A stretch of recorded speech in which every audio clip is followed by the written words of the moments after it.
Hey, it's Matt Coffy, founder of CustomerBloom. We're here for another journal reading. I do these a couple times a week to go through some interesting tidbits that you might be interested in learning about.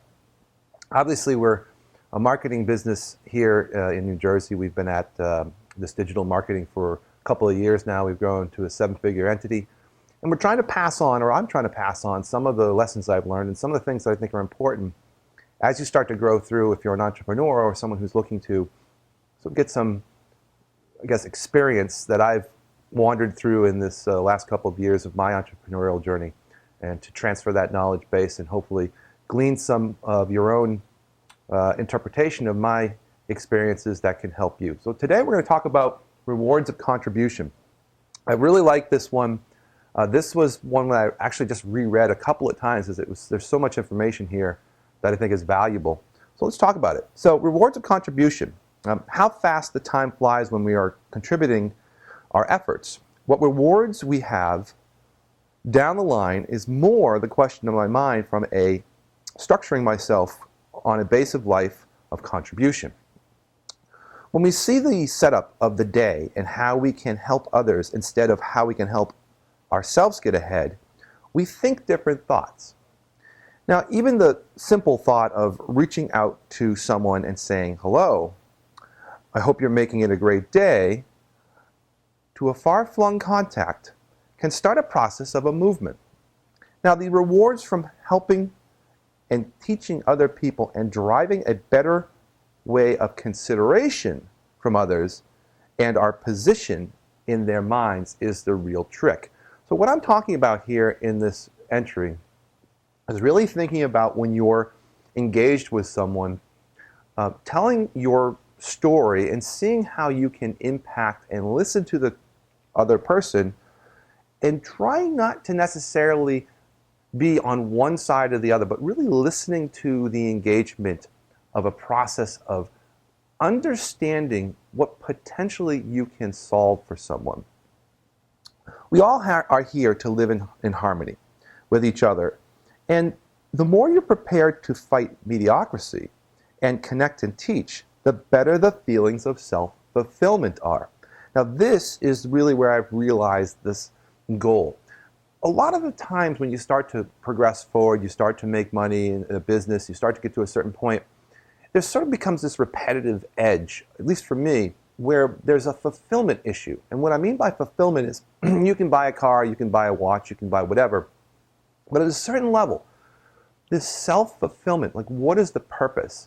And that's where this reaching out process, and this is where this rewards of contribution, it's a continual fulfillment. So let's go into this. So as we move through the passages of time, you'll remember the ones ahead, people ahead of you, and the ones that you've pulled up and helped. Because those are the things that are going to come back to you. You'll remember, sure, you can buy a car and you can have a nice ride, but at the end of the day, at a certain point, it kind of wears off. But you'll always remember the people who you pulled up and helped, and those are the people that follow you, right? So your assets are not necessarily assets that are hard assets like a car, a house, a boat. It's more of the assets of the people around you that you're pulling up with you, and that's a really interesting theory about fulfillment.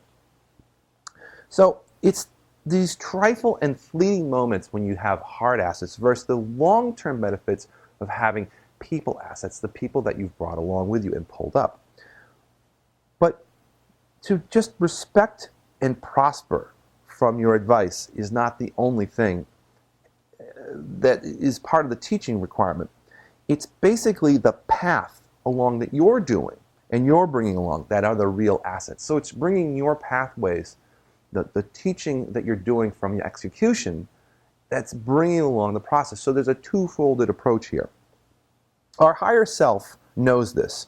So searching time and sacrificing the time to connect is extremely important. The pressures of the day are many. Now, we all have to reach out and accomplish our daily goals and get through the work, but not that there's not enough time in your schedule, on your plate, to not reach out and connect with at least one person per day that you haven't been able to reach in a long time. Now, this is a really interesting prospect. Think about this. If you had 20 people that you connected with that you haven't talked to in a long time each month, think about the possibilities of those discussions. Now, especially for those who are in dire need of assistance, that one contact can be amazing. So what I really look at is the accomplishment of this giving time to others in order for all of the boats to rise. So basically, by giving out, it comes back. I see this so often where the enormous amount of time and effort I've made to try and even just to get these videos or this podcast out, it still comes back. People say, I watched your video, it was great, blah, blah, blah. But I think the element is the execution of doing these things. So it's actually the doing that presents itself as you get through the process. So it's that combination of the execution plus the teaching plus the reaching out. So we've got like a triad here. So all boats rise on the experiment of having yourself out there and sharing your story.